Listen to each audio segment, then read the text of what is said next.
Gamers, we're back. Originally, I was gonna plunder the Notes app for a title, but the most recent thing that I wrote in the Notes app was mouthwash and chicken bites. Someone's got their dick in me. They're planting seed in my ass. Okay, that kind of works. I'm reeling from the fact that even Bob Dylan fans said that period shits wouldn't work. And I gotta put my foot down. I think with the right kind of know-how and elbow grease, period shits to the tune of Idiot Wind would work. Sorry, I'm filling out my daily planner. Give me a second. Period shits blowing through the corner of my ass. Blowing out the corner of my hole. Spackling some shit up on the bowl. It totally works. Period shits. Yeah, hole and bowl. And then, don't talk to me about Yeti. Yeti, I'm not talking to someone with such prosaic analyses of Bob Dylan songs, such juvenile and prosaic analysis of Bob Dylan songs. Why would I waste my time talking to someone who said if you had to cut one song off of Blood on the Tracks, it would be Tangled Up in Blue?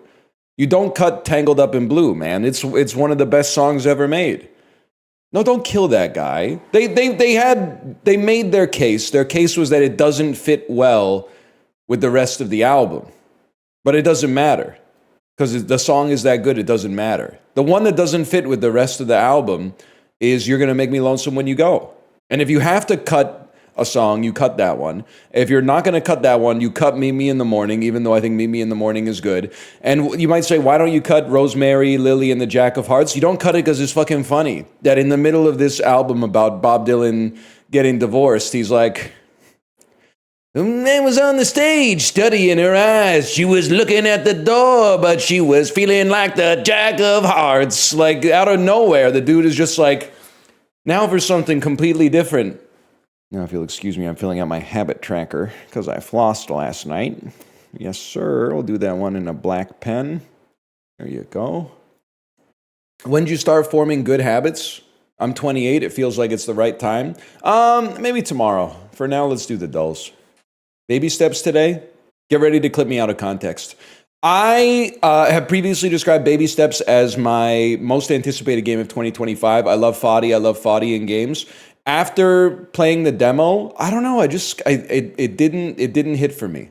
When I was playing the demo, I was like, I'm not getting the vibe from the game that I thought I was going to get from the game, which is it's my fault. I had the expectation that it was going to be like kind of like a 3D Getting Over It, but it sort of seems like it. Like I guess part of the problem is that walking is too easy. Like you see a little rock and you're like, oh, if this was Getting Over It, that would take like a lot of learning and experience to get over. But then Baby Steps, you just sort of like press RTLT, RTLT, RTLT, and you're like, oh, I made it over. Brother, you were in the tutorial. If you don't like something, it's your fault. That's me. I've given you a bad Donald Trump impression. Nothing bad can happen, only good happen. What was that? What did he say? Something like that? If you don't like the content, it's your fault. Okay, now apply that shit to me. If you don't like my stream, then you're stupid. How about that? How do you feel about that? You're literally we haven't even changed the screen region yet. We're still on the overlay and you're complaining? Buddy, you're in the stream tutorial right now. I've smacked you on your butt. I've smacked you on your butt. And you're going, youch! You're doing something like that. You're going, oh, hoo, hoo, hoo. That was one of the best youches I think I've ever done, man. Why does it sound like a whip? That's how hard I hit it, man. You forget, I started high school in 2002. I know all about the 5-star. Mouth taught me about the 5-star. I know all about the damp towel whipping. What's the 5-star? It's when someone slaps you on your fucking belly and you're in the 9th grade, so you have like no muscle tone, so this shit is like... It's like doing the truffle shuffle, and then it leaves like a red handprint across your stomach, like your Wilson, the volleyball from Survivor. It was the back where we lived. Yeah, it's because society's gone soft, man. McDonald's in Ontario. Wait, 1 second. At McDonald's in Ontario, a guy used to wet towel whip us, but with the tip dipped in the deep fryer. Sick tech. That's some shit they did to John McCain, man. That's not okay. You were getting burned, man. You were fighting like one of the Belmonts or something like that. That's crazy. It cools off faster than you think. No, man, I don't think they should be hitting you with the deep fried towel. You're getting paid like minimum wage at the McDonald's, and you're getting whipped with a towel they dipped in the deep fryer. That's fucked up, man. And don't they give you like, if you work a 4-hour shift, you get 50% off your lunch. You only get the lunch for free if you work the full 8 hours. No, man, they can't be whipping you with a deep fried towel there. That's not okay. Damn, man. It must feel, and I'm not like punching down. I'm saying this sucks ass. The aura loss you must feel when you buy lunch from the place you just worked at for like 3.5 hours must fucking suck, man. That's got to feel so bad. The dulls were here's the thing. They're a nice foundation to build your house on. Like a dull is like a base hit. A dull is handing off to Jahmyr Gibbs for a 3.4 yard gain. Like, it can get you through. It'll even get you some wins, okay? It'll even get you some wins. But every once in a while, I mean, if you got a shiny new receiver, you got to let that fucker fly. You got to send them on a go route and say, don't stop till you're numb, man. Don't stop till you're numb. By the way, I have, if anyone, this is specifically for the 11 other people in the fantasy league, in the sleeper fantasy league. I have a trade request. I'm not trying, I think there's gains to be made from trade, okay? I'm not trying to fleece anybody. I have to move on from CJ Stroud. He's my QB1, he's not good enough. So CJ Stroud is on the block. And I'm not saying, hey, he's gonna come back, okay? He's having a horrible season so far. But that's CJ Stroud is on the block. So what am I juicing the trade with? I got a glut of running backs, bro. I got Jahmyr Gibbs, who's not on the trading block, but I also have Kenneth Walker III, and I got Kinshawn Judkins, who is surprisingly shaken out to be possibly top 10, top 15 running back for the rest of the season. So Walker and Judkins are on the block. So here's what I'm looking for, okay? You receive CJ Stroud and your choice of Kenneth Walker III, Kinshawn Judkins. I receive a better quarterback. I'm not expecting Josh Allen. I'm not expecting Lamar Jackson. I receive a reliable QB1 and a worse RB, a bench RB. That's it. I'm giving you a starter. You give me a bench RB. I think we can find something. I think we can find something that works, man. Which QBs are on waiver? Well, listen, okay. I got Carson Wentz on my team. So I cannot. If nobody wants to make a trade with me, I'm all right putting Carson Wentz in the flex spot, in the super flex, I should say. Pick up Darnold, buddy. He's drafted. We're in a super flex league. There's been like 48 drafted quarterbacks, bro. 6, maybe 7. Super flex is cursed. This is why super flex is good, man. Because you get the churn. In my other league, which I'm fucking dominating, by the way, because nobody in Apollo's podcast league knows ball. Because I have the most. I'm 2-1 because Rob put down an insane week 1, but I'm 2-1 with the most points in the league. And the reason that it's A, nobody knows ball, and B, it makes fantasy like brain dead. I'm just gonna start my best players at each position. Okay, like there's no skill involved at all. There's no skill involved in the slightest, man. Superflex, you got to make some decisions. You got to be like, is this the week that Cam Ward's going to break out, man? Jackson Dart is not going to ball out, man. He has one receiver. He's going to get injured next week if he's not already injured. Anyway, long story short, does anyone want this trade? The thing that's funny is that people are like, fuck this trade. Just bench Stroud and play your other running back in the Superflex. Okay, well then fucking how about you trade me for a good RB then? If the RBs are so valuable that they're starter ready, how about you give me your best bench quarterback who will immediately become my quarterback 1 and then fleece me for one of my RBs, man? Like you're not thinking straight. And I know you're not thinking straight because I've received in the 2 leagues so far, I've received 4 trade requests. Every single one of them was insulting.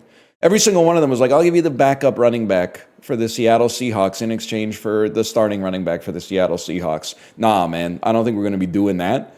But I'm trying to offer a fair trade, and people are like, here's why it won't work. Yeah, it won't work because you've been trying to fleece your nieces and nephews playing Catan. I'll give you 2 sheep for 1 ore. Bro, ore is on 342. There's like 6 ores in the entire economy so far. Sheep are on 6, 8, 9, 10. Like there's sheep, we're flush with sheep. Wait till he has a good game. Well, if he has a good game, I don't want to trade him anymore. I don't want to trade him anymore. Here's the thing. The rest of and we're going to start playing the dulls, I swear to you. But hey, sleeper gamers, if you want, I'll just keep beating your ass with the team that I got. But if you want to make your own team better, because you've got a dearth of talent at the running back position, call me up. Otherwise, I'll be happy to just lay the smackdown down every week with the team that I got. Because, I got insulted. Last week in the recap, I got an award. It said worst manager. Can somebody explain to me how you get the worst manager award? I looked into it. What does worst manager award mean on Sleeper? It means you left a lot of points on your bench. How am I the worst manager if I left a ton of points on the bench? That just means I mog you in the draft because I fucking won last week and then my bench cleared the people that I even started, bro. That means I'm the manager of all time because I drafted a bench that's better than your fucking starters. How can I be the worst manager if my bench beat your starters and my starters beat your starters? It doesn't make any sense. It doesn't make any sense at all. Least efficient, not worst. It was pretty efficient when Jahmyr Gibbs brought me back from a 21% underdog to single-handedly win the game. It's pretty efficient when I drafted him and single-handedly won a week by picking him up in round 1. Anyway, this is American Graffiti. I don't know. Wait a second. Young James Carey. Allow me to say something. Whatever they did to Jim Carrey's hair, because this is his hair. I'm going to assume this is natural. This is his hair from Me, Myself, and Irene, where they make him look like an insane person. The aura gain that he got from getting rid of this hair and getting a cool guy haircut in 1993 probably earned this guy $100 million. Credit to them. Nicolas Cage, too? I have no idea what this could be, man. With God as my witness, I have no idea. Peggy Sue got married. My parents used to talk about this movie all the time, but I've never seen it. Rip to the Dulls enjoyers, by the way, because that was 11 minutes of fantasy football talk just for me to get the framed wrong in 3 seconds.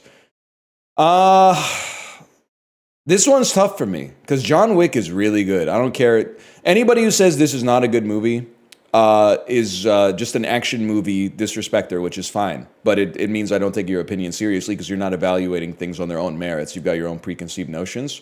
But The Exorcist is kind of an all-time horror classic. I think I got to go with The Exorcist. This is going to be really close. It's going to be really close. Don't fuck me. So, okay, good. Thank you, action gamers, for making that easy.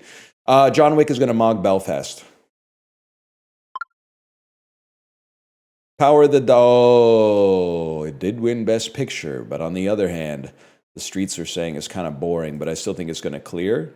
Never mind, y'all. It did not. It was nominated. It was boring. Whatever. You probably saw the Demon Slayer movie in theaters. It might be good. I don't know. I haven't seen the reviews. Suriname. Just had a good feeling today. Uruguay. Paraguay. Peru. Ecuador. Fuck. Bolivia. That's what I meant. Fuck. The fuck are you? Brazil? Brazil's adjacent to this. You must be Colombia. Ah! Brazil? Oh, it's Chile. Oh. 9 for Chile when you start in South Africa or South America is a pretty bad start. That's not bullish. Oh, Jesus Christ. Here we go. You look a little bit like Lithuania. I knew you were up there. I knew you were Belarus. Yes! This one's for you. Sergei Kostitsyn, you lazy motherfucker. Anyone watch the Montreal Canadiens in the mid-2000s? This one's for you, Sergei Kostitsyn, you lazy motherfucker. I did. I'm still waiting, bro. This is the year, man. Guillaume Latendresse. He's gonna be the new Vincent D'Anfous. For those of you who are not familiar with hockey, especially the Montreal Canadiens, every 4 to 5 years they draft somebody from Quebec, and then they have an insanely good rookie season, and everyone's like, well, this is the second coming of Guy Lafleur. This is the second coming of Yvon Cournoyer. This is the second coming of Maurice Richard and Bernie Boom Boom Geoffrion. And then in subsequent seasons, for whatever reason, they just get like 37 points and then never come back. Trust me, as an ex-Habs fan, I know it. I've been a victim of it. Boo, sports talk. Sports ball! Oh, I can't wait to see, the big games this weekend. Oh, come on over. We'll make snacks and watch the Puppy Bowl. We'll get DoorDash and watch the Puppy Bowl. I can't wait to see the commercials. I can't wait to see who's in the crypto commercials this year. Oh, yo! Pitch Perfect reunion in an AI commercial for Salesforce. Thank you, Mark Benioff. Wow, that was really good. Nah, we're not doing that. We're going sports. Sam Neill and Laura Dern in an ad for Airbnb. Yes, thank you. My childhood thanks you. Read between the lines, buddy. EA Sports. That was for you, Kate. It's in the game. E. March 15th, 2013. From Walt Disney. It's a fantasy adventure family film. Starring James Franco. This movie made so much money. Oz the Great. I should have said it out loud. I was going to walk you through my thought process, which is James Franco lead 2013. The only thing coming to mind is Oz the Great and the Powerful, but there's no way that thing made $144 million in its first 2 weeks. And then the tagline hit me like a laser beam right between my eyebrows. I had no idea this movie made $500 million. Box office used to be free. You're not wrong, man. You're not wrong. Sony Pictures, starring Halle Berry from 2013. This is, there are 188 million 911 calls a year. This one made it personal. I can picture it's called like Dispatch or something. Not the French Dispatch. Dispatcher. It could be called 911. I don't think it's 911 Nightmare. There's also One Last Call, but that's Shannon Sawsum. Oh, maybe it's The Call. That's huge. They don't have One Last Call. Can somebody look this up, please? It's not in the box office game database. You're not insane. I've seen One Missed Call. Damn. One Missed Call 2 is a fucking funny title. This one, they're playing the hits on this one, but One Missed Call 2 is really funny. Swank it up here. So we're going to swank it up. We're going to swank it up by going swanky style. I'm thinking, there's Regina Hall, Scary Movies, Girls Trip. But like, how are you getting, because like, has there ever been a serious actor in a scary movie? The answer is yes, but it's Regina Hall.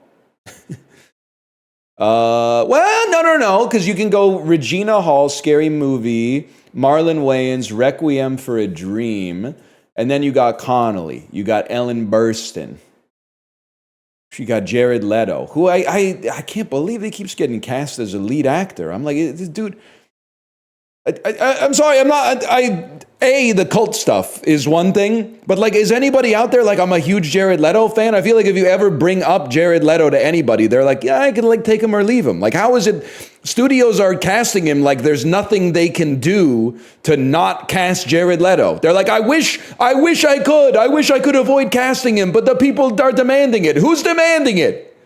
When in My So-Called Life, sure, he was Jordan Catalano. Like, Brian Krakow never stood a chance when he's vying for the affections of Claire Danes. But that was 30 years ago, man. That was 30 years ago. Panic Room? Okay, well, that was like 20 years ago. Anthony Mackie. We're going to Regina Hall, scary movie. I'm sticking with my play. We're getting to Frances McDormand. Dude, I didn't know this guy was in this. That's Samir from Office Space, bro. I forgot Orlando Jones is in this as guy selling magazines door to door. So that he's also in Evolution with Julianne Moore, who's in Magnolia, with Philip Seymour Hoffman, who's in The Big Lebowski, with Steve Buscemi, who's in Fargo with Frances McDormand. That's a classic little McDormand combo there. As soon as you get to Julianne Moore, it's already over. So that takes us to Nomadland. We exit via Swanky, then we go straight to David. David, we just kind of play whatever feels right. How about this movie called The Debt? Made a big mistake, man. We'd have to go Steven Dorff to Blade. And then from Blade, how about, are you in Downsizing? You are in Downsizing. And we're trying to get to Daniel Craig, Hong Chow, Danny D. All the ladies in the room, leading and supporting, I presume. Hong Chow, Danny D. Remember that? Where are we trying to go to? Lara Croft, Tomb Raider. Angelina Jolie and Matt Damon must have been in a film together. Matt Damon. Okay, well, it's too easy. I'm gonna do it in my head. I'm gonna find a harder one. Matt Damon, Ocean's 11, Brad Pitt, Mr. and Mrs. Smith, Angelina Jolie. That's not Christoph Waltz Spector, Daniel Craig, Lara Croft, Tomb Raider. Now, a lot of people don't know Daniel Craig's in this one. A lot of people don't know Daniel Craig's in that one. That's not a harder one. It is a harder one because I haven't seen Spectre because I was told that it wasn't good. I never realized how much Andrew Raycroft looks so much like Rob Riggle if he never joined like the Marines. Can't you just, no, he does not look like H.C. Justin, no disrespect to either. But he looks so much like Rob Riggle with like a normal sized head and neck. You can picture him being like young Rob Riggle in a movie, right? You can see him go, like Rob Riggle goes, pow! And then he goes, pow, Dad! Or something like that. I could totally see it. Yeah, Dad, pow! That's right, son. That's my boy. Did you hear that? Pow! That's my boy right there. Kings and Islanders, got to be Zygmunt Palffy. Got to be Pavel Demetrius. Sorry, no disrespect to Zygmunt Palffy. It's just that he does look like a little kid. He looks like it's school picture day. Oscar nominated. You got a lot. You got Marriage Story. You got Lost in Translation. Jojo Rabbit nominated for most Reddit movie of the year. Probably won for sure. MTV Music Award, best use of David Bowie in an otherwise forgettable film. Most cloying film released. Film designed to make you feel like you've done something good even though you haven't done anything. Films carried exclusively by Sam Rockwell's existence. Films that are overrated because the average person was 17 when they saw them and that's the right time to be emotionally vulnerable and fall for something like that. Films that in time will come to be seen as part of Taika Waititi's directorial nadir instead of the end of Taika Waititi's directorial rise. I'm not looking at chat. I see it moving very fast. You can't sway my opinion on this one.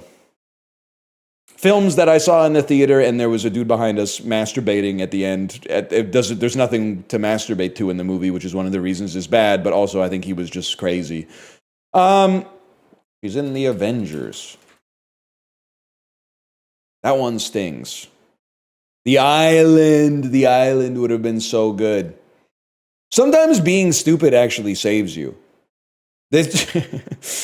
It's so funny. Can I just say this feels so good to see that a movie that's been advertised to me that came out this year, they probably spent $30 just advertising this film to me this year, and it's the lowest number correct answer in the middle square on a movie grid. You are burning money making this garbage. Stop letting the AI generate the plot and then just putting this shit direct to streaming with no effort put into it at all. You're wasting money. Do anything else, man. Do anything else with it. Buy, I was going to say buy guns, which I don't think I should say, but like, don't do this. This is like an insult, okay? Stockpile like canned food or something. I don't know. Do something. Raw's 2%? Yeah, because it's not a movie, bro. It's a stand-up comedy. But then again, if I could play Martin Lawrence Run Tell That, I would. So I can't be mad at you for playing this one. You know what the worst part, sorry to bring it back to fantasy. You know what the worst part about being in 2 fantasy leagues is?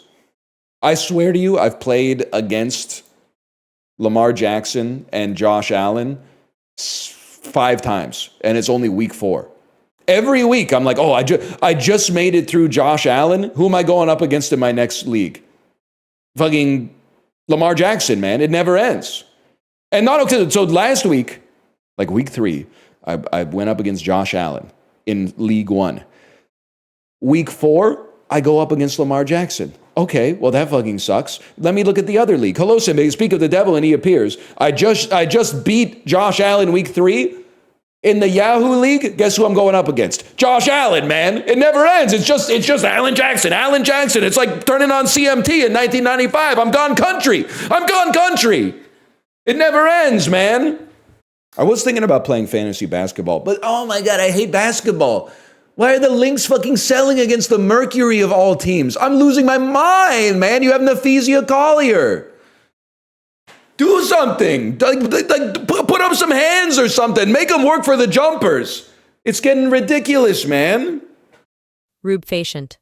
A adjective meaning causing redness, as of the skin. Okay, rubefacient is a fuck. I'm writing that shit down. I'm going to my daily planner and I'm writing down the word rubefacient. The reason I'm doing it is because it would go so hard to insult somebody by calling them rubefacient.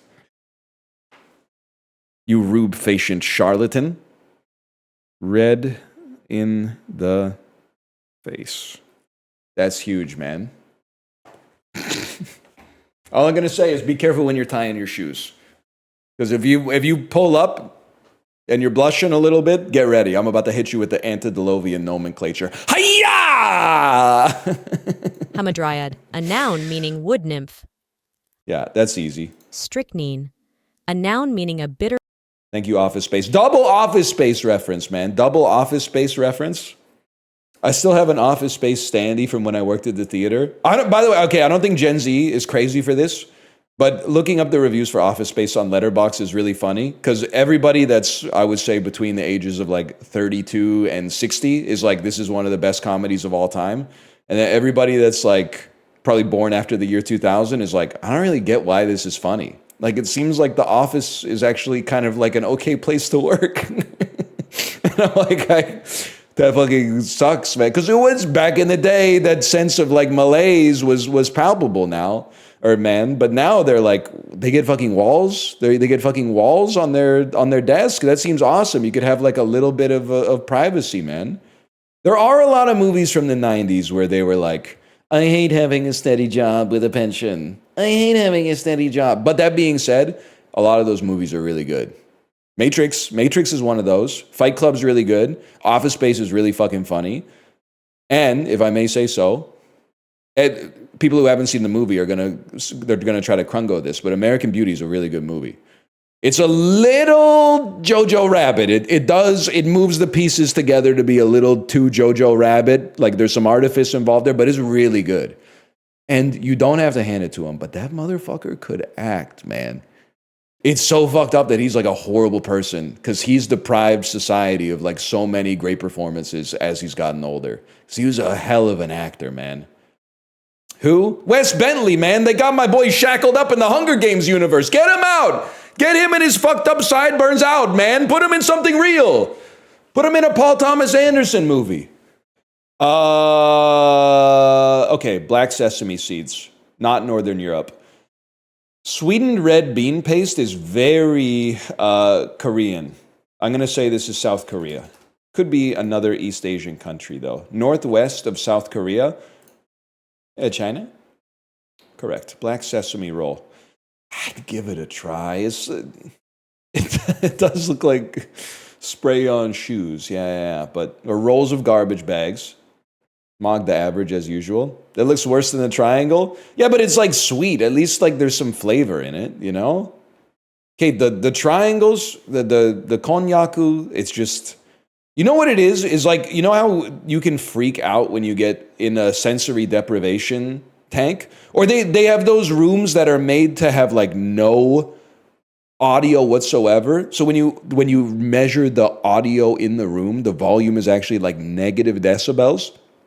And then people say, yeah, the on-echoic rooms. Thank you. So like when you walk into the room, after a while, you start to hear like the blood moving around in your body and you go insane, like Ben Foster in Pandorum. I think that's what the Konjaku did to me. It had such an absence of flavor that it was like I was tasting my own mouth, which I think ambiently you're kind of tasting your own mouth all the time, but you only notice it when you're eating something that's supposed to have some flavor. Just say you were nervous? Of course, I was having dinner with a cute girl. Of course I was nervous. I'm nervous like 24/7. Well, I have to hold frame. I have to hold frame and be like, oh, this just doesn't, this is yucky. This food isn't very good. Can I get some chicken fingers instead? It's called holding frame. You wouldn't get it. Ladies wouldn't get it. I was losing it, by the way, because Dan was doing his bit today on his stream. I'll put this up on the stream just so people don't freak out. They'll be like, oh, finally, something to look at, a graph.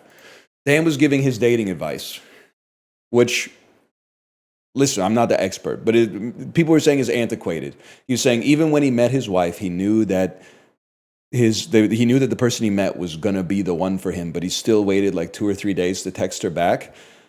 And chat was crashing out on him. They were like, that's old advice. That's antiquated advice. But then one person said, you're so lucky you're not in the dating pool now. And I had to at them because they're not living in the real world. I was like, are you serious? He's literally handsome. What do you mean he's lucky he's not in the dating pool now? Like he would be totally fine. He's a handsome guy. I don't know why are you pretending? Why are you pretending that he would somehow be in trouble in this hypothetical situation, man? He's handsome and he's charismatic and he's successful. Like he's gonna be totally fine. He would have nothing to worry about, man. He charmed a thief into giving his stuff back. He literally did. And you know that she stole that shit on purpose because when he caught her with the iPad, she said, how do I know it's yours? Which is like that's like a thing that a thief would say. But she knows it's not hers, but her first assumption was that I'm being robbed because when you're a hammer, everything looks like a nail, I guess. That doesn't mean his advice is good. I honestly have no idea. But I'm just saying the idea that Dan would be in trouble in the modern dating pool is crazy. I know he's going to watch this clip on stream. I don't mind saying I've got eyeballs. He's a handsome guy. He's a charismatic guy. Plus, some people in chat, I feel like, were not being genuine. And what I mean by that is they were like, well, Dan, it doesn't work like that. I met my wife in first year university and I texted her back right away and we've been married for like 8 years. And I'm like, yeah, okay. Like literally the universe paired you up. So like, you didn't do anything. She was your next door neighbor in the dorms and you're acting like, you went out and got some game. Like, what are you talking about? You didn't bag like a 12-point buck. The universe said, get married. You didn't do anything. God put you together. Okay. And now you're acting like he doesn't know what he's talking about. And he might not, but if he doesn't, neither of you do. God, I've seen what you've done for others. I love that you're religious now. I'm actually God's strongest atheist. You cannot, even if the dude if I woke up in the middle of the night and God was in front of me and said, I'm God, I've chosen you, I would be like, what the fuck did I eat? 100%. I would not for a second would I be like, I've been selected by the Almighty. I would be like, some shit. I had a crazy dream last night. They can't convince me. Even definitive proof would not convince me, which is why I think it's funny to say you are not living in the light of benediction. You're not making it through the gates of heaven. It's easier for a camel to pass through the eye of a needle, bro. And you know what? I see you being embarrassed here. You are looking positively rubefacient right now, at the level of embarrassment that I've applied to you. That being said, I still do think, I don't think it's a high percentage chance. I think there's a 3% chance in the next decade I would join a church. And the only reason I would legitimately join is I think it would be nice to meet people. And I think that after church when you go into like the side room of the church and they got the table, like the fuck ass folding table with the tablecloth on it, and then everyone brings the food. I think that would be a lot of fun. Scrandle too. Look, it looks a lot like Scrandle 1. To be honest with you. I mean, the jerk chicken and chips with a pint, this doesn't seem right to me, man, because I feel like they brought it from home. This is a bonus round. What the hell? It looks like they brought it in a Tupperware from home. I think this clears, man. That's not even a bad price considering the amount of food. Thanks for... Oh, they're getting more matchups like that. Oh! 4 spring rolls and chili sauce. Yeah, like I'll be real with you, brother. I think it's going to be Le Sandwich Lyonnaise. This doesn't look... And before you virtue signal to me about how much you love spring rolls, not all spring rolls are in the same fucking league, okay? They make some absolutely garbage spring rolls out there. In fact, I would say the average spring roll is pretty bad, but a superlative spring roll is fantastic, admittedly. But it's the same, you use the same radar for spring rolls that you do for sushi, which is that you take a look at the picture on the menu, and if you're like, that looks like shit, or I'm in the mall, don't order the spring rolls. You're going to be disappointed. Fuck you liars. It has shit French wine. People are always saying that. They're always saying shit like, France, the country with all the bad wine. I'm going to go with carne asada and al pastor tacos. Slice of Domino's. This is the one where I get pissed off all the time because the Domino's does not look that bad. And £2.50 is not a horrible price for a slice of pizza at a football game. It's a good looking slice, man. This probably clears though, because it's not Domino's. $2.50 for a slice of Domino's is pissing me off. No, it's bait. It's bait. What the fuck? I'm at the Oasis concert and a beer is $13. You're at the Oasis concert, bro. Drink piss like everybody else. Salt and pepper steak versus some pretty bad looking fried chicken. I don't know if I would even describe that as fried chicken, to be honest with you. I think it's got to be salt and pepper steak. That's 80% on that is crazy to me. It's not going to be the Gollum sandwich. It's going to... Oh, I didn't even look at the other one. The other one looks worse. It's going to be spicy popcorn chicken with hash brown bites. It's going to be the double smokehouse burger. Guys, you're literally... you're a victim of misinformation right now. So here's what happened. The doorbell rang. And my wife in chat said, can you go get it? I'm in pajamas. But by the time the message made it to chat, I was like, I don't even think they're going to be at the door anymore, so I'm just going to choose to ignore it. Then one person in chat said, your wife's trapped outside, open the door. And then like 500 people were like, please let your wife in, she's trapped outside. And then one person was like, surely if it gets really bad, she could just call him. She could just call him, right? And he'd let her in. This is why you have to get off of the internet.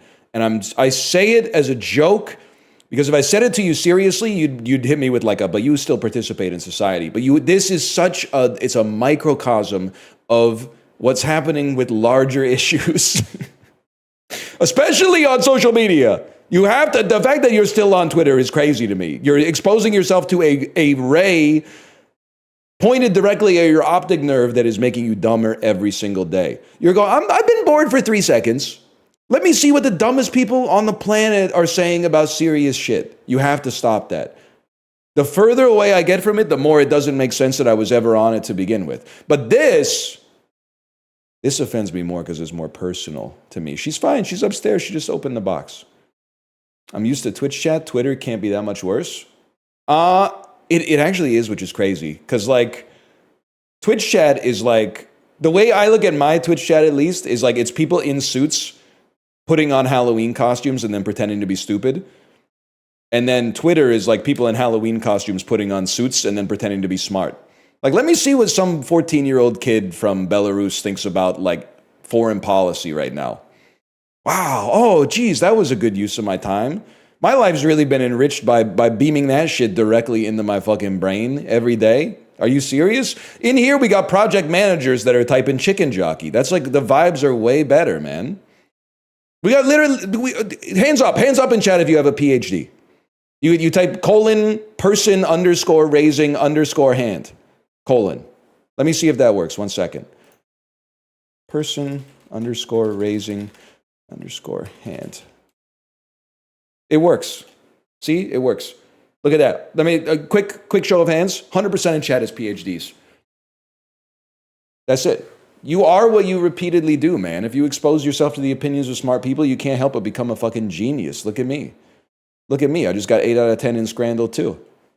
But if you go on Twitter, if you spend a lot of time on Twitter, you might just become a tweeter. And that's that's a foul eponym. Is that a word? Eponym? Giving their name to, no, not eponymous, eponym. Eponym, a person after whom a discovery is named or thought to be named. Let's call it fucking close enough. I can't read. When the definition is more complicated than the original word, fuck you, Merriam-Webster. Unks looking eponymous. Nominative determinists are always some saying, one day I'm gonna hit the combo. I gotta hit the lab because I've missed this one like 25 times. In the lab I can do it if I practice enough. In the lab I can do it, but in combat I can't do it. I can't do it. I always drop the combo. Nominative determinists are always saying some shit like, "Oh yeah, then how do you explain Rip Van Winkle?" See, like it's locked in there. It's locked in there, but to try to get it out in combat is impossible. Nominative determinists, fuck you! One extra input. Nominative determinists are always saying some shit like, "Oh yeah, then how do you explain Rip Van Winkle?" Okay, we almost dropped combo there, but we made it. Once reggae, once with Sting, and once without Shaggy is a 2-time winner of the Grammy Award for Best What Album? Reggae. It's such an indictment of the entire genre that Shaggy has won Best Reggae Album of the Year 2 times, man. But did he win it for the one where he had It Wasn't Me and Angel? Hop Off My Goat? Life is one big party when you're still young. It's disputed, but cigars might be named for their resemblance to what loud-ass bugs that croak with their bellies? Cicadas? It took me a second, because I forgot what they're called in English. And the reason that I forgot what it's called in English is because the Korean name is better. In Korea, they're called memi. It's easy to remember because the sound they make is mammy, mammy, mammy, mammy, mammy. They are not going cicada, cicada, cicada, cicada. Sort these people by the year they were born, starting with the most recent. Okay. The most recent is Harry Houdini. There's pictures of him. Geoffrey Chaucer is from Geoffrey Chaucer is from like the 1300s, I think. Marco Polo's from the 1500s. I feel like Catherine the Great is from the 1800s. And then Michelangelo is like the 1600s because he was beefing with Da Vinci. Late 15s. Marco's like early 15s? Marco's before Chaucer. Okay, that's pretty good though. It's crazy that Houdini is like one of the only people in history who died like a fighting game character. He got hit in the stomach too hard. I mean, he probably could have taken that one back, but what happened? Wasn't he doing like a college thing where he was like, punch me in the stomach? Oh, no, okay, well, I don't know. On October 22nd, 1926, Montreal student J. Gordon Whitehead. That's such a fucking 20th century Canadian name. J. Gordon Whitehead. Imagine a 20-year-old guy named J. Gordon Whitehead. That's so funny. Stepped into Harry Houdini's dressing room and sucker punched the legendary magician and illusionist. Listen, he shouldn't have done that, but that's fucking crazy. He broke into his office and punched him once and killed him. I mean, I gotta read more about his death, man. Notable escapes. Film career, aviator, debunking spiritualist, death. Here we go. Damn, this is long, man. It's called by Jocelyn Gordon Whitehead, who repeated, it wasn't one punch, who repeatedly struck Houdini's abdomen. You could picture him going in there. The hell was Houdini doing, man? The accounts of the witnesses and students generally corroborated each other. Price said that Whitehead asked Houdini if he believed in the miracles of the Bible and whether it was true that punches in the stomach did not hurt him. Houdini offered a casual reply that his stomach could endure a lot. Whitehead then delivered, and these are in quotes, some very hammer-like blows below the belt. Houdini was reclining on a couch at the time, having broken his ankle while performing several days earlier. No, man, no, okay. J. Gordon Whitehead, you're crazy for that one. Dude already had a broken ankle. He was laying on the couch. And you asked him if he believed in God and then beat the shit out of him? That's insane. He should be in prison, bro. Price said that Houdini winced at each blow and stopped Whitehead suddenly in the midst of a punch, gesturing that he'd had enough, and that he had no opportunity to prepare himself against the blows, as he did not expect Whitehead to strike him so suddenly and forcefully. It's not as funny as I thought it was. Throughout the evening, Houdini performed in great pain. He had insomnia and remained in constant pain for 2 days, but did not seek medical help. My goat. That's my goat right there, man. He said, nah, I'd win. Early 20th century is kind of crazy, man. Imagine getting punched in the stomach to death by a man named Jocelyn. Hopefully this shit doesn't end up being an ironic-ass clip in like 10 years. Be in my dressing room before Northern Lion Live. You think it's funny to say that I'm not going to go to heaven, huh? Is it true you can pick me up over your head? Well, I am quite strong. I punched my microphone. Sorry, that was 4D. It's kind of swag, though, right? Isn't it kind of swag that he said, basically, he hit him with a Bane line. It's like, is it true you take no damage from blows to the abdomen? And Houdini went, I'm pretty tough. And then I can only imagine that he hit him with like a 20-hit combo after that.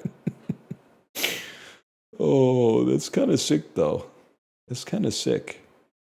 Fantasy worlds from Peter Pan. That's Neverland, y'all. 1963 births who are companions of the orders of Fiji, who are doping cases in golf. Vijay Singh? Holy cow, that's crazy. I had no idea Vijay Singh was on steroids? He just looks like a normal guy. 1960s instrumentals. Booker T and the MGs. Am I insane to say this song is called Hot Onions? Green onions, green onions. Okay. Thank God I didn't hit enter, man. I was like 99% sure it was Hot Onions. And then my brain went, it doesn't seem right. Hot Onions? 1840s debut novels, British Gothic novels adapted into films set in Yorkshire. Novels by Emily Bronte. It's Wuthering Heights, y'all. My goat's back. Linkin Park albums. Hybrid Theory. It's not Meteora. Meteora came out next. Stylized as Hybrid Theory! 20th century Brazilian guitarists. Brazilian bossa nova singers. I have no idea. I just don't know you. But we can learn something. How do you say this? You say it like Joe. Okay, I was going to say Hoeo. So Joe is Joao. Much better. Joao. 20th century American comedies. 20th century comedians, American male actors. 36 births, 90 deaths. American male voice actors. Comedians from New York City. Deaths from pneumonia. Disney legends. Grammy Award winners, Mississippi Democrats. Science Fiction Hall of Fame inductees, Disney legends, science fiction. Alec Guinness? That doesn't seem right, because that would make Alec Guinness like 41 when A New Hope came out. Wait, puppeteers, Jim Henson? Jim Henson seems right. Yeah, okay. I don't think Alec Guinness was 41. People were looking older back then, but I don't think they were looking like Obi-Wan Kenobi. How many other puppeteers do you know? Jeff Dunham. This could be Jeff Dunham. 1977 establishments in New York City. A disco group. LGBTQ-themed musical group from New York City. American high NRG groups, bands with fictional stage personas. Are you like the New York Dolls? That's not disco. Are you YMCA? Or the Village People? The Village People. That's tough. The New York Dolls, the New York Dolls. Catholic Church in Europe, Catholic Church in Italy. Christian states. It's Vatican City, bro. Properties of the Holy See. 1985 establishments in Nebraska, 2007 disestablishments in Texas. Companies formerly defunct energy companies. This is Enron, bro. There's nothing else it could be. This is the easiest of all the dulls, to be honest with you. I mean, like 9 is really good, but you also you can't evaluate it in a vacuum. Like this is a pretty easy series of dulls. I got 3. Nephew doesn't know Wuthering Heights. Nephew doesn't know the Vatican City. I'm 24. What the fuck are you doing trivia for? Actually, no, that's fucked up, to be honest with you. Because like, at 24, I probably knew like 98% of the shit that I know now. So you're just making excuses. You've had less time to like learn shit, but your brain is so much better at holding it in. I think that's skill difference. I'm sorry to say that's skill difference. Like I have been exposed to like way more shit now at 36, but it's a lot harder to remember it. I was remembering shit by accident between fucking 3 and 24. Every once in a while, someone would ask you a question, and you would be like, I don't know the answer. And you would sit there for a second and be like, maybe that's Barry Sonnenfeld. Is that like your brain is going back into the fucking minds to be like, one time I was on Rotten Tomatoes and I went on a deep dive of links and yeah. I think Barry Sonnenfeld directed the Addams Family now that I think about it. That does not happen anymore. You do it 10 times a stream? Yes, but not from shit that I've learned in the last few years. I'm finding shit that's been buried there, like diamonds at y = 12 in Minecraft. Nothing has been added there. They're not putting new diamonds down there anymore. It's hard to put new diamonds down there. It takes a lot of effort. Anyway, skill difference.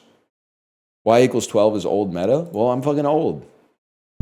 Jesus be golfing. Hey, did we ever find out, is there a chicken jockey emote on BTTV? There must be, right? There is. I would add that for sure. I feel like I'm the last dude saying chicken jockey. You always oversay a stim. Okay, listen, buddy.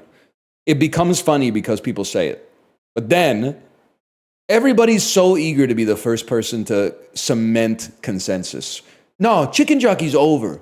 Chicken jockey, we're all going to collectively stop laughing at chicken jockey now. Everyone stops. No. Whenever somebody says it, it's been 3 weeks, we're going to stop laughing at it. You thinking that you're like the arbiter of when a stim is funny and when it's no longer funny is funny as fuck to me, which is why I keep saying it. That's why I keep saying Hawk Tua. That's why I keep saying, feeling tired, y'all, gonna go to bed, good night, because you self-serious fucking powdered wig ass, rubefacient, breathless. Anyway, long story short, get mogged. Get mogged linguistically, vernacularly. Guy in a senior's home that still says chicken jockey. Oh, hey, fucking who cares? Guy in a senior's home that's having fun. Also, that won't be me. I'm springing for live-in care, bro. The shirt and headphones really make you look like Wednesday Addams. I see what you're saying because the headphone cable kind of looks like hair, like pigtails. But why would Wednesday Addams be wearing a white shirt? She dresses Winona Ryder style. She dresses almost exclusively in black. I see it now. It's the collar. All right, you got me. I got no defense for that one. You got me. Maybe I do look like Wednesday Addams. You'd probably love that shit if I had to guess. Oh, what the fuck is this, man? The fuck is this? 12 minus 55 plus n equals 9 minus 12.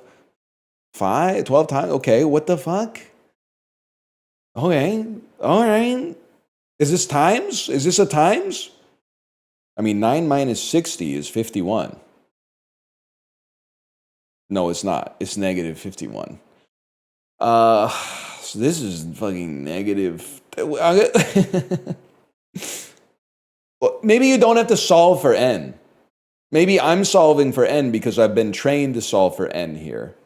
But what I actually have to do is not that. You're 43. You're negative 43. And you're negative 50. It's 7, right? Am I crazy? Am I stupid? Minus symbol. Here it's a deletion indicator. It tells us to remove some numbers from a neighboring piece of fodder. We'll also use plus in a similar way, adding what follows to what precedes. The definition is 9 minus 12. That's not what 9 minus 12 is, man. Our fodder is 12, 55, and n. I can't put numbers, though.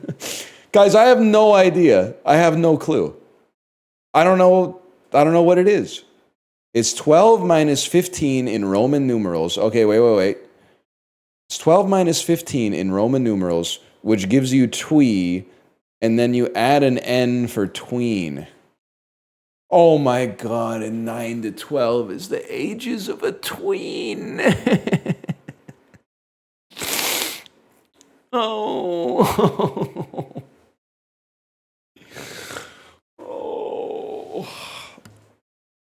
I'm looking up more stuff about Houdini, and apparently he got punched again the same day in the lobby of his hotel.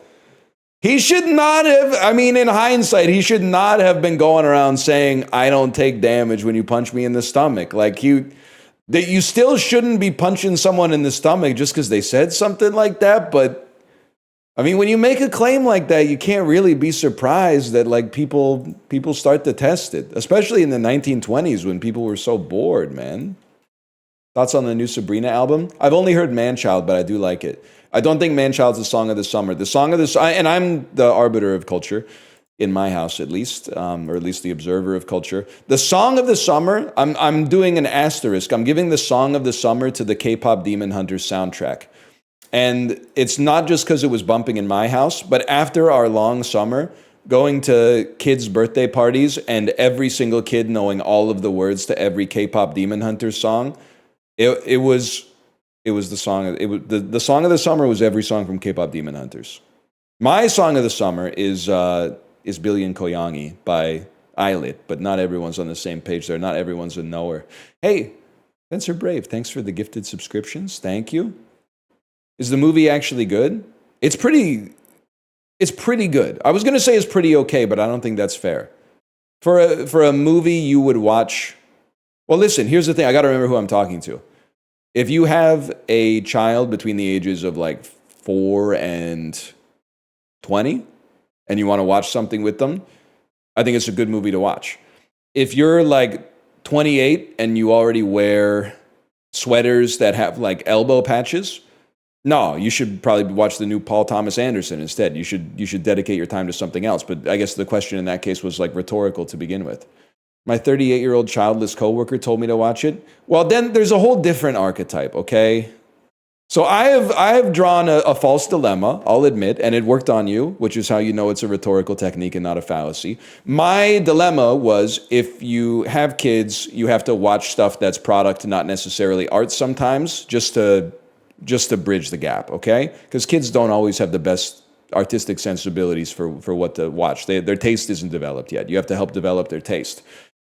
And I thought that the false dilemma is that those of you who do not have kids are necessarily snobs, which I mean as a compliment. But there are a lot of people who are just like, they just don't care, which is fine, but I don't get it. Like I sort of don't understand the kind of person that is like, I just watch stuff to be entertained and not to like ever like, I don't know, broaden my horizons or make me think or show me a perspective I've never seen before or something like that. The kind of person who's just like, I'm just going to put something on. Like when my dentist says like, hey, Alexa, play music. I'm like, sometimes you need some time off. Yeah, but many of them have like, they've never had any time on, man. They've never had any time on. Yeah. Can you hear them? Oh, wait. certain ABBA-ness here. Could this be Gimme, Gimme, Gimme? I think we've had this before. Could this be Gimme, Gimme, Gimme by ABBA? It's not. You have the right artist.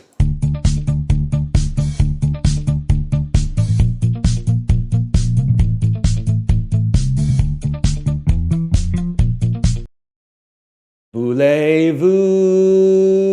Ha-na-na-tan-tan-tan-tan-tan-tan.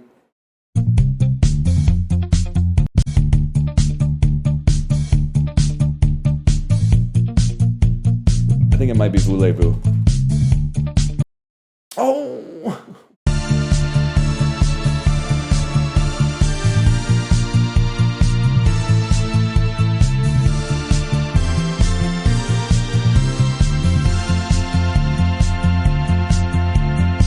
I know you're ABBA, I don't know what you are. Are you money, money, money?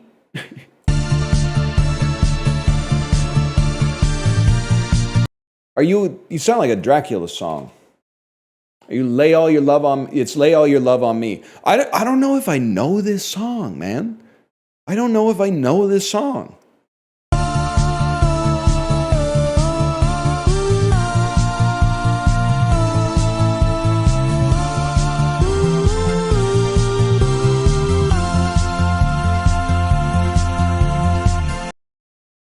I'm not totally sure I know it, man.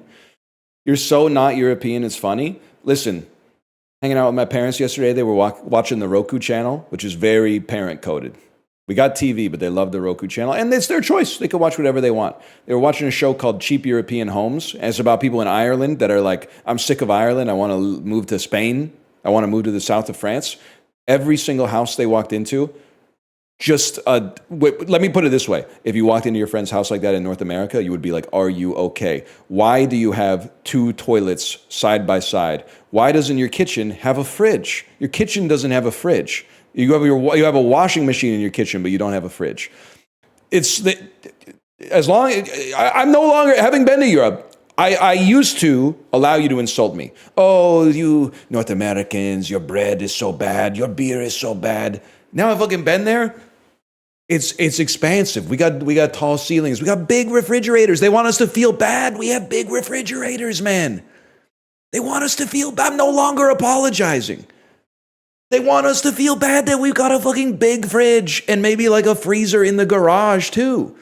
And air conditioning and free refills and bathrooms where the flush is on the toilet instead of like it's a handle hanging from a chain on the ceiling. Like what's going on with the conduits, man? I can't even imagine what's going on in the wall that's making when you pull on the ceiling, it's flushing the toilet on the ground.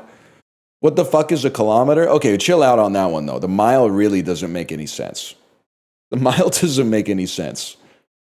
And they were walking into these houses and they were going like, this is perfect. And I'm like, you gotta go to fuck Ireland, bro. Go to Nova Scotia. It's like a 4.5 hour flight or something like that. Go see what people are rocking with in Halifax before you move to the south of France, man. You could have a fridge.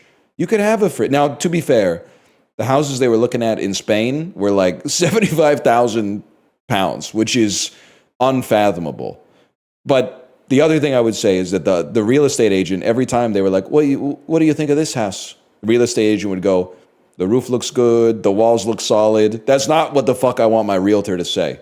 I don't want my realtor to say, the house doesn't look like it's going to fall down. I want him to have some more trenchant observations than this house looks structurally like it won't fall down while you're sleeping inside of it. That's not good. Just buy a fridge. I don't know why the people that lived in the house, like every single house, they don't have a fridge. They don't have a fridge. Or they have a fridge and the fridge is like literally like this big. And the European thing that I have no respect for is when there's things in the quality of life that are worse, they try to phrase it like it's virtuous to not take advantage of something that actually makes your life better. We eat fresh fruits and vegetables, so we don't need big refrigerators. What are you talking about? The fresh fruits and vegetables go into the fridge. They go into the fridge, they stay fresh longer, and then you just eat them like whenever you want. You could eat them in like 2 days. You could eat them right now. You could eat them in a week. It's fine. Just don't buy so many. I can literally do whatever I want, except change the slide. I can't affect the slide. Plus, we have air conditioning. Plus, our windows are double glazed. Plus, our houses, some of them are attached to other houses, but many of them are not attached to other houses. I didn't realize in Europe, well, at least in the south of Spain, they're not fucking with alleys, right? There's just like all the houses are just kind of like stuck together, like it's Carcassonne or something. Anyway, North America, it doesn't mog in everything. We mog in kitchens and air conditioning, and that's pretty big. That's a pretty big thing. We should be a little bit, well, we should be more proud about some things in North America. We should be less proud about other things. Not we, because I'm not doing that shit, but a lot of people out there should be less proud about that stuff. But the air conditioning and the free refills and the fridges and bathrooms where there's not two toilets side by side with like a little folding wall between them as well. Your heating kind of sucks in North America? No, the fuck it doesn't, bro. We're toasty as fuck here. We got the damn andul. You know what that shit is? We're bringing East Asian innovations over here, man, in the Pacific Northwest. Our floors are heated. It's fucking sick, bro. I don't know. Trust me, especially right now, it hurts to put respect on the United States. With the shit with the pipes, they're really good with the pipes. I don't know what they're doing, but like the air conditioning pipes, the plumbing pipes, they know what they're doing with those, okay?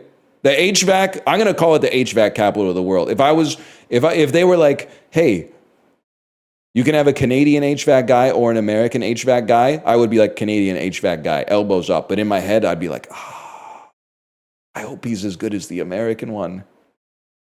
I hope he's as good as the American HVAC guy. Because I don't want my system to be all fucked up. We don't tip in Europe. That's true. And you're crazy for that one. Worst part about traveling to London is the time difference. Every time I eat, it's like I've traveled back in time. But the best part is you only have to tip when you get good service, which means you never have to tip.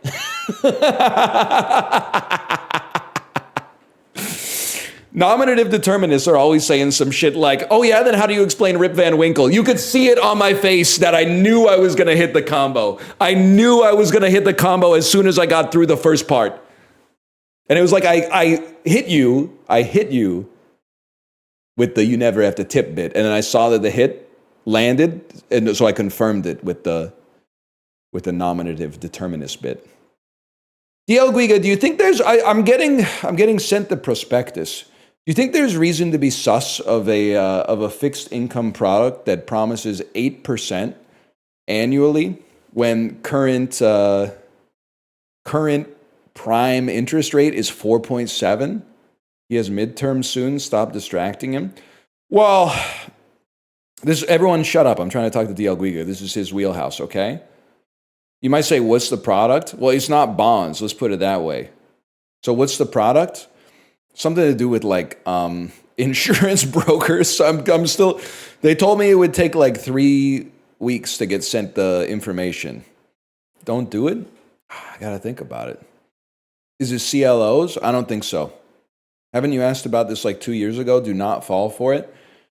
I don't know, bro. It could be good, though. The other thing is they were like, well, if this one's too risky, there's one that's like, it's based on mortgage lending. And I was like, how does a mortgage lender pay an 8% dividend when prime is 4.7? And they were like, oh, they lend at 10 and then take 2% off the top and spit out the 8% dividend to the investors. And I was like, who the fuck is getting a 10% mortgage, man? I don't want to provide the other side of that trade. That seems insane. Higher rates are just higher risk. They're actually lower risk because you make more money. If you make less money, you got more of a risk of being broke. If you make more money, you got less of a risk of being broke. It's that simple. It's called the inverse relationship of money to risk. Also, I forgot to say I won the lottery again yesterday. Free play. I have not yet done this. I've not gone infinite. I haven't won a free play on a free play yet, but I've won the lottery maybe like 4 or 5 times in the last 2 weeks. So keep watching. Some of the luck might rub off on you. Roguelite deck builders are back. No disrespect, Helldivers 2, man. No disrespect, Helldivers 2. Oh, I didn't add chicken jockey emote yet. Oh. Whatever happened to NL? He used to be so cerebral. Now he just talks in stims. Listen, you rube... One second. You rubefacient YouTube commenter. You have to be smart to be silly, okay? Because you have to code switch. At your kid's drop-off, you have to be like, Oh, yes, stocks, bonds, buy, sell. Have you looked at the market lately? And then when you get on the stream, you got to go, a chicken jockey, 6, maybe 7. You literally have to be 2 people at the same time. And you're still working on the first one. So don't step to me. I'm literally playing Rana card right now. New game. Hello and welcome. We're excited to have you on board at Time Tech. To ease you into your new position, we've created this new employee training tutorial. First, allow us to introduce one of our proudest achievements, the bag. You can click inside the bag to draw the cards hidden inside. This is a plant card. Drag the plant onto a plot to place it. Dude, we should do a Plants vs. Zombies Let's Play. It's time. It's been 15 years, man. The number shown in the top right corner represents the growth required for each harvest. All right. Great job. You've just learned how to place a plant. Now that you know how to plant, let's learn how... Welcome back, pea shooter. Right cap mushroom. Whenever it harvests, it grants 1 growth to the plant on its right. We'll swap its position. Game's broken.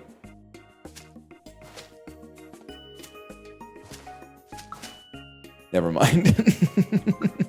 Oh, a new plant card. But the field's already full. Right-click on the flower to sell it or discard it. Burp. I'll place a sunflower. Excellent work. You picked this up so quickly. I don't know what I'm doing. As an elite farm manager chosen by Time Tech, you should click confirm to move on.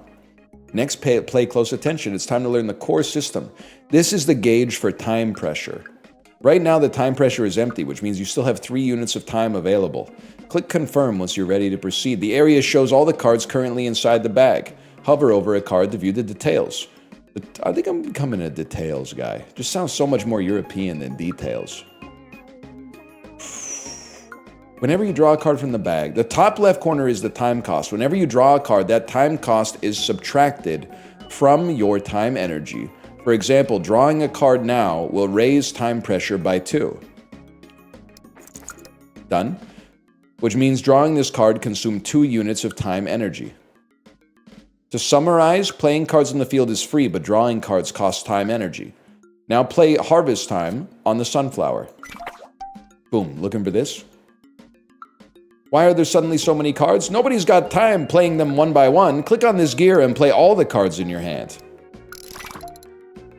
Harvesting the sunflower has created a product. At the start of each turn, products are automatically drawn and automatically played.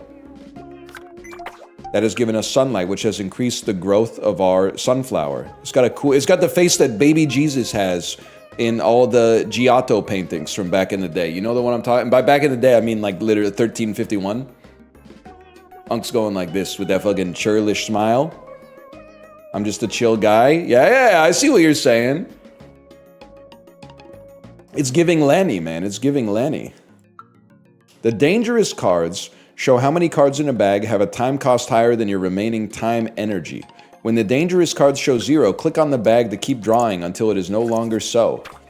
Careful, we've spent all our time energy and the time pressure is at its limit. If you draw another card, you'll get a time explosion. A time explosion deducts some of your HP as punishment. We got 999 HP, man.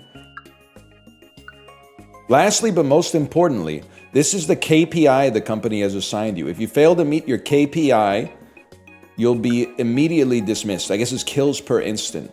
Something I always track when I play first-person shooters. On the other hand, once you achieve your KPI, every extra gold you earn that year is yours to keep and use however you like. That's the way it should be, man. That's the way it should be. Mods, don't listen. Year 1. Now that's a hell of a movie. I wonder when Jack Black's gonna show up and say, chicken jockey. Game is sauceless? False. Game is sauced. We don't know how much sauce yet, but the reason the game is sauced is because it has a bespoke interface that's made to look like a workstation. It has a cool UX. It's not just... Sauceless is when they put you in a game and you're like a guy in like a little like basic fighter armor and they give you like a little sword, and then when you click a button, he doesn't even swing it. He just goes like his sprite just goes and then on the enemy, which is probably some kind of goblin or slime, you see like a red number 3 comes out or something like that. Slay the Spire? Slay the Spire is sauced up because you can click on the torches and the fire goes on or off. This set includes rice, raindrop, mushroom, bamboo grove, time explosion, universal kits. I can't, dude, this is sick. This is sick. It's like one of those Fisher-Price toys where you hit the chunky button and it goes like, the cow jumped over my spaghetti. You ever have that book and it had like 6 columns and all the columns had a button you could press and you made a story by pressing buttons left to right? Oh, that was one of my favorite toys when I was a kid. Kids these days will probably say Roblox clears, but what the hell do they know, man? They don't know anything. They're little kids. They don't know anything. You had the Beauty and the Beast one? Oh, did you have the Beauty and the Beast mirror? The mirror that like you hold it up and you press a button and it says something? I don't know that much about it. I only got to play with it when I went to someone else's house. Now, I'm not going to say that I grew up with no toys. I had lots of toys, but it was nice to go to your friend's house and they had some stuff you'd never seen before.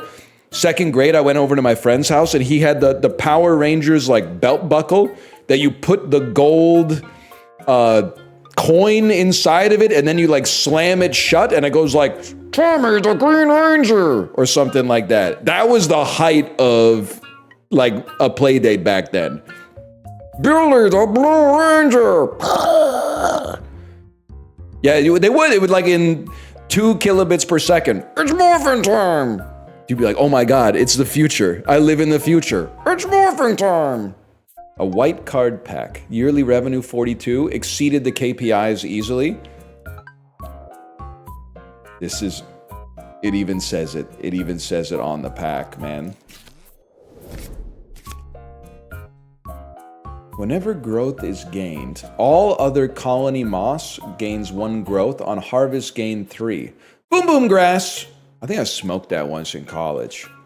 Harvest, sometimes you gotta put out some get a sugar high off of some joke that's just easy before we get into the more cerebral stuff for the real knowers.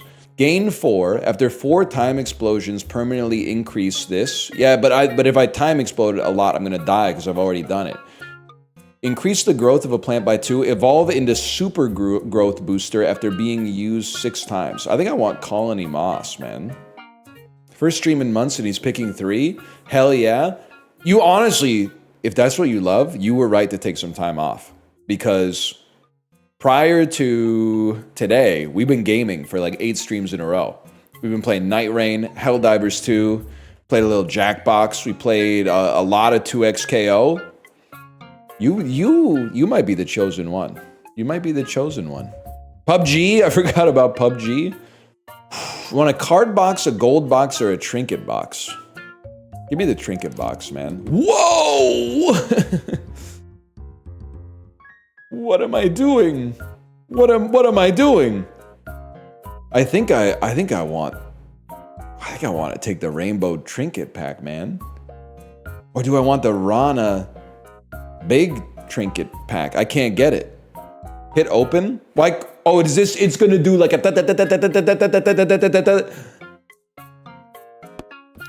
Oh, it's Counter-Strike gambling. I don't want 10 coins. Yeah, we go again. We go again. We go again. You said it has no sauce. We go. Of course, we go again for 15. Blue. That's good. Vas. Blue. Pick one of 3. Turn end, gain 1 sunlight. What the hell is sunlight? Increase the growth of a random plant by 2. That seems crazy good. That seems crazy good. We take that. Take that. Okay, 28. 28, too expensive. We go. Fuck it, we go. Gold. Red, Vas! Gain 1 extra gold whenever a dewdrop is played. After 60 time explosions, gain a time bureau. Then destroy this trinket. 60 remaining. That's the one. It's gotta be that one. It's gotta be that one. Time bureau. Effects from time explosions are triggered 1 additional time. It has to be the time bureau. Take it. 80? I can't afford it. Dude, it was an 8% chance. Oh my God, it has the odds. Oh. What a game. I have no clue what's going on. We're sorting our salad, man. We're planting a garden. Okay, so for those of you who are like, what's going on? Playing cards doesn't cost you energy. Drawing cards costs you the energy cost that you see here. And you can draw up to 3 energy. If you draw 4, you take damage, essentially. But taking damage is good for me. Is microinsurance killing the vibe? Bro, no, it's not killing the vibe. What are you talking about? Microinsurance guarantees that our next card triggers a time explosion. So all we do is draw harvest time, harvest this so we don't take damage from time explosion. And then the time explosion makes the boom boom grass get even stronger. So we're making even more money off of it to achieve our goals. And you might say, but boom boom grass isn't that good. Okay, what about all boom boom grass gain 2 growth every time there's a time explosion? And what about decrease the number of time explosions permanently in order to get the boom boom grass to scale? You don't know what you're talking about, man. You don't know what you're talking about. Okay, so like this is, and you thought you were smart. That's what's crazy. First, you harvest the pufferfish, no time explosion penalty. Then, literally play everything. Literally play everything, it doesn't matter. Then draw, create a time explosion. Balanced growth, huge, all in, all in. Honestly, we won't take damage from a time explosion, so we should draw it. A time explosion has occurred, you can't draw. We're shooting dust. That would be too OP. Okay, fair enough. Sunlight increases the growth of a random plant by 2. Huge, huge. Kendrick won the beef. We're just waiting. We're waiting for... Drake hasn't done a response yet. All you guys that are saying the beef is over, Drake hasn't done his response yet to Not Like Us. Maybe he's gonna beat the allegations on Not Like Us, and he's gonna come out with like an amazing rebuttal. Knowing him, he's probably gonna... Saw it written and I saw it say... Kendrick... He's on his way. Something like that. Oh, he already did. My bad. My bad. My bad. I was thinking about the other Drake. He's letting the beef age for a year. That does seem like the type of thing Drake would do. You gotta do something while your abs are getting sprayed onto your body, right? Or surgically implanted or something? I don't know. I just got an air fryer for my birthday, so I need to know, are you pro or anti air fryer? Thank you for the opportunity to farm a little bit. I'm very pro air fryer. I think that, I'm not saying this definitively because I haven't considered all of the other options. But I think of kitchen inventions since the year 2000, it's the most essential. I think it's a beautiful piece of technology, especially if you reheat a lot of food, especially frozen food. It will own for you. Rice cooker, they had that shit since like 1951, okay? I don't know how old you are, but I was not born then. People had rice cookers like the day I was born, without a doubt. What year was the Instant Pot? So the air fryer clears the Instant Pot. The Instant Pot is a fine piece of technology. We have one, we use one. The air fryer clears it. It's got more utility. The Instant Pot is like, the same shit people say about the air fryer. It was like, it's just a convection oven with a cool name. You could say that same shit about the Instant Pot. It's just a crock pot by another name. You can make yogurt in it. Nobody's ever done it, but Instant Pot is from Ottawa. It's literally out of business. The product is so good they went out of business. So yes, I'm pro air fryer. Now you might say that means you're mad at Chiblee. I'm not mad at Chiblee, but Chiblee he's going through a necessary rite of passage. For someone moving out on their own, which he's deciding what kind of person that he wants to be. So for a guy who talks about ordering Taco Bell on DoorDash like 4 times a week, he has very strong opinions about like what a kitchen should and shouldn't have. And the real answer is that your kitchen should have whatever you need and maybe whatever you want, but there's no one size fits all solution. But when he was going off about the air fryer, I was like, dude, you've lived on your own for like 3 weeks. You can't have that strong of an opinion about the kitchen appliances that you're putting on your kitchen counter. The air fryer is worth the counter space. I would rather, I mean, they occupy different spaces in the kitchen, but I would much rather have an air fryer than an oven. Now, it's gonna make Thanksgiving a little rough, but what about the stove? No, you need the stove. The stove is pack one, pick one. Air fryer is a bad oven replacement. My oven heats up as fast and can cook more. Your oven does not heat up as fast as an air fryer. I'm sorry. You're literally like you can prefer the oven, but don't lie. Lying to make your point means you actually have made your point weaker. Either that, or it's possible alternatively that your air fryer is just straight garbage. The air fryer takes like 15 seconds to heat up, man. It heats up so fast. It has a speed heat mode. Yeah, how long does it take you to get there? Beep, beep, beep, beep, beep, beep, beep, beep, beep, beep, beep, beep, beep. By the time you get there, my chicken tenders are already half done. You lose on that. You lose on that, because now I'm eating lunch while you're still pulling your shit out of the oven. And then that means you're eating while I'm working. And that means I'm stacking paper while you're getting calories. You stack that up over a week, I'm ahead of you by a nose. You stack it up by a month, 6 lengths ahead, we spent the whole next week getting high. You stack that up over a year, I'm in a different galaxy. This is how buying an air fryer could save your life, especially if you sell your oven. I've been coming in here every day to see if you played Megabonk, and every day I'm disappointed. Okay, Tor QT, I have to say, you're a first-time chatter, so that's supposed to mean something to me? What do you mean you've been coming in every day? It's literally your first message that's ever been left in the chat. Chat is unhinged right now? No, man, Megabonk's been canceled for years. That's why I'm so confused. What the hell is Megabonk? You're gonna be mad. Are you sure you want to know? You're gonna be mad. I have no beef with the game known as Megabonk, sincerely. But it's literally just 3D Vampire Survivors. You just walk around and pretend to be having fun. Which that might be a value judgment, but I don't know. I've seen Dan play I've seen him play maybe like 45 minutes to an hour, and I was like, I'm glad people are enjoying it, but I definitely don't think it's for me, man. How did you draw this? Out of all the possible things to draw, why would you draw this? Yeah, like I don't think it's a bad game. I just think I wouldn't like it, and the reason is, I don't think I've liked the Survivors game that I've played since Vampire Survivors. And even then, I would played other Survivors games, and I was like, I want to go back to the original. Then I played Vampire Survivors, and I was like, I don't think I'm fucking with this anymore either. I think it's just either I or it has passed me by. Actually, 20 Minutes Till Dawn was pretty good. But I do feel like with those games, it's like once you're done with them, you're fucking done with them. Please don't type like that in my chat. Please don't type frogs are so cute. F-R-O-G-S space R space S-O space, and this is the worst part, C-Y-U-T. Please don't type like that. The energy has neutralized me completely. They are though, don't say that. The word is spelled A-R-E, okay? The word is spelled A-R-E. The word is spelled C-U-T-E. That's a creeper behind you? Good, then it's a fair fight. I don't know what that's supposed to mean. Time explosion, negate the loss from the... Whatever. Saw Officer Leroy when I was shooting dice in the alley. He said, I thought I told you to. I'm like, yeah, whatever. Gold growth booster. Nominative determinists are always saying some shit like, how do you explain Rip Van Winkle then? Drop top micro insurance. Ant on your shoulder. Nice try. No shot that's happening to a guy like me twice. Get him again. Wait. Someone's asking about the Peloton.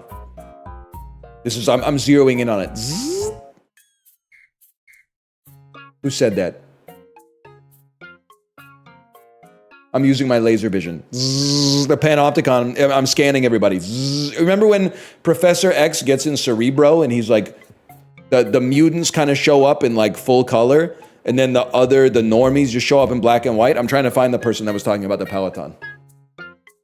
I can't see them. It's all normies. It's all normies. Get me the fuck out of Cerebro. I'm not on social media anymore. They were asking how you got fit, and they replied with the Peloton. Okay, I was hoping they would say, because I saw their comments say, how much weight have you lost? I was hoping that the next part that I didn't see was going to be, are you sick? To which I was going to reply, when you look this good, haters think you're sick when you're actually nasty. But you didn't say that, so I didn't get a chance to use that. But no, I'm chilling for the most part. I had a cold earlier this week, but other than that, I'm pretty fresh, to be honest with you. Potatoes or onions, one's gotta go. Chad already knows where I stand. Let me be clear, by the way, not to quote Barack Obama. I like onions, but I love potatoes. Ergo, onions have to go. If you're forcing the false dilemma on me, then onions have to go.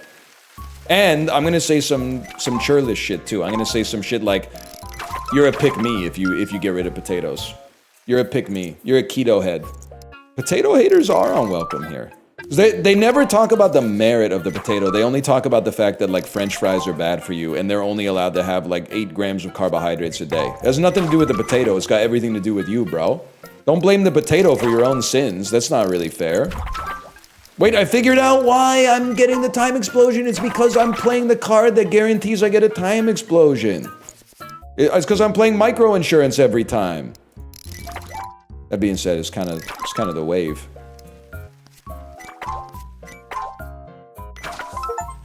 All right, you're done. Who told me? Who told me not to keep the colony moss? Look at what the colony moss almost beat the boss by itself. Now the boom boom grass beat it 2x, so. You got that. You got that for sure. I'm just gonna level with y'all. If we go really fast, we might be able to fit in one solo Nightreign.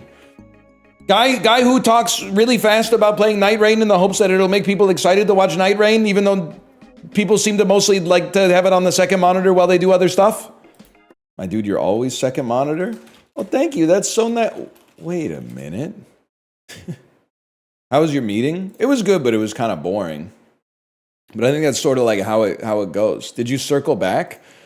Well, listen.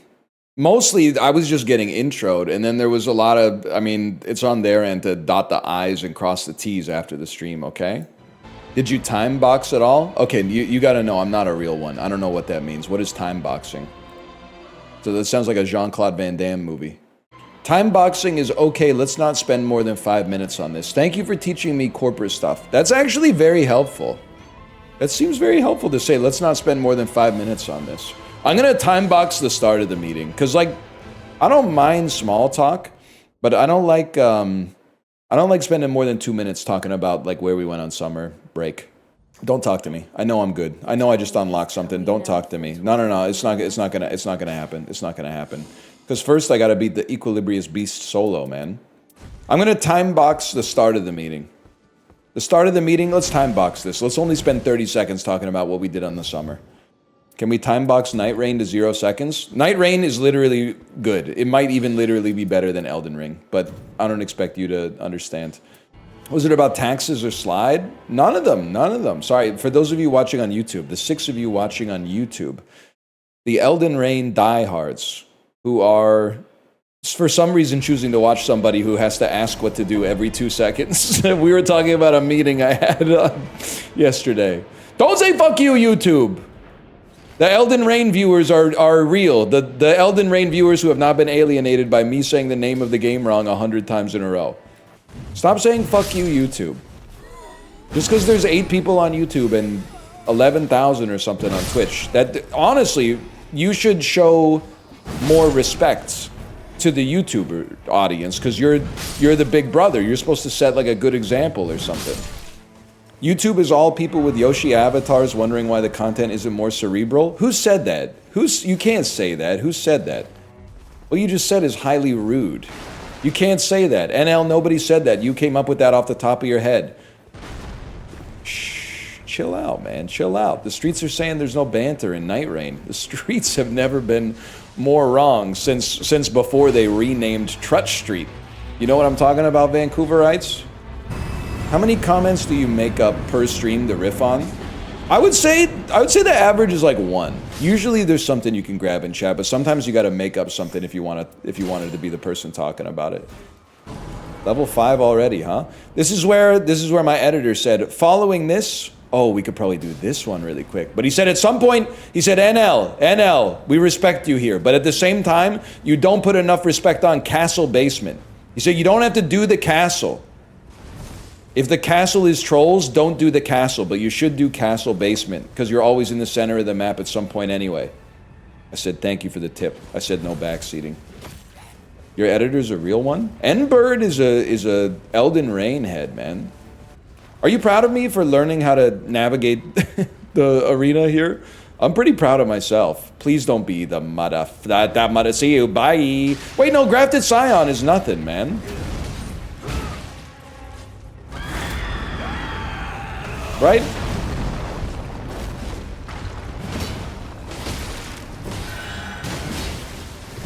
Which one of you fuckers told me to do castle basement at level 5? N-Bird, answer for your crimes. Switch to your fire weapon. Really?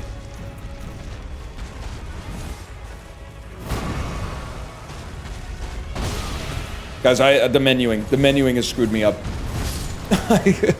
As soon as I got the menuing, like I was like, I've got two-handed weapons, but they're not working right. Oh my god.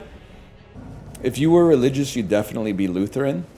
You can't say that just because I like Bob Dylan. What the fuck?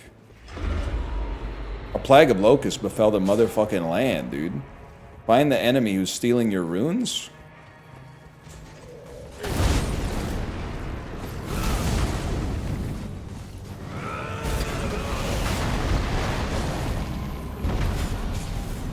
What the fuck? Level absorbed? That's no good.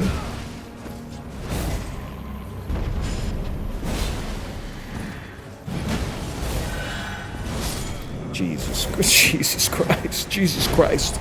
And now I gotta go back down here, get my fucking runes, fight this guy, at the same time I gotta dodge this fucking locust that's stealing a level every single time you get caught in the fucking thing.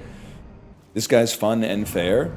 Well, to be honest, I am just jump attacking him, so it's not like I can be like, oh, this is fucked up from, you fucked up with this one. That's not the right attack. I hate solo Nightreign! I hate solo Nightreign! It's ruining my life! I hate solo Nightreign! Alright, buddy, get ready.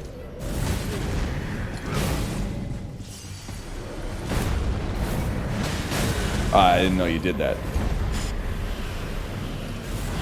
That's my bad, I didn't know you did that. I probably shouldn't fight this guy. But I'm gonna.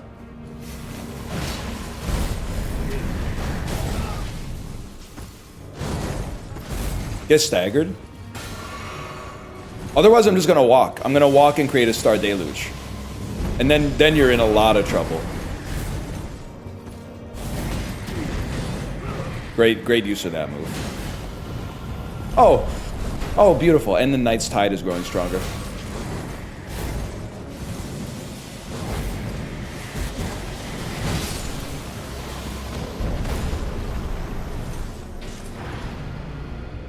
Yeah, this one's over.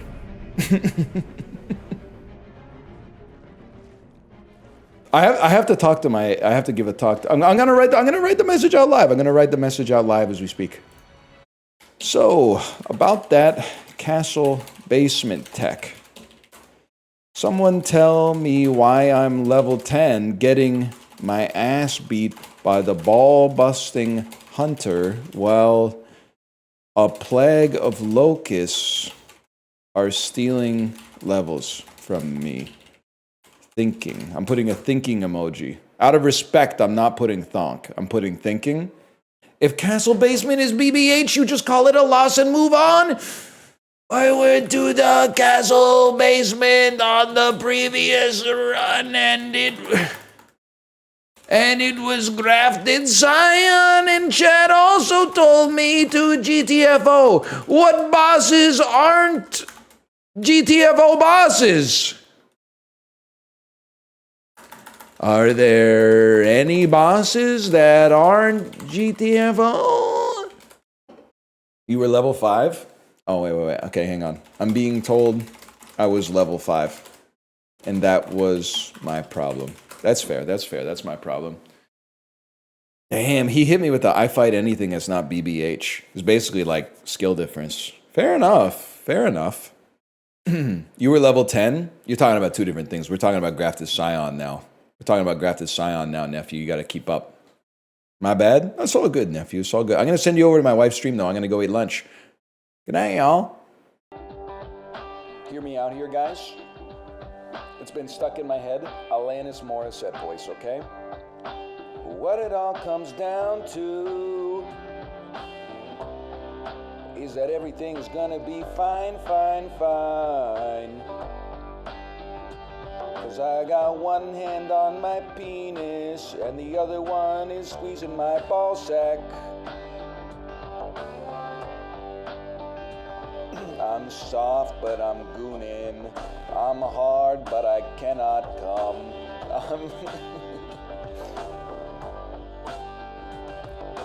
I'm home and I'm gooning.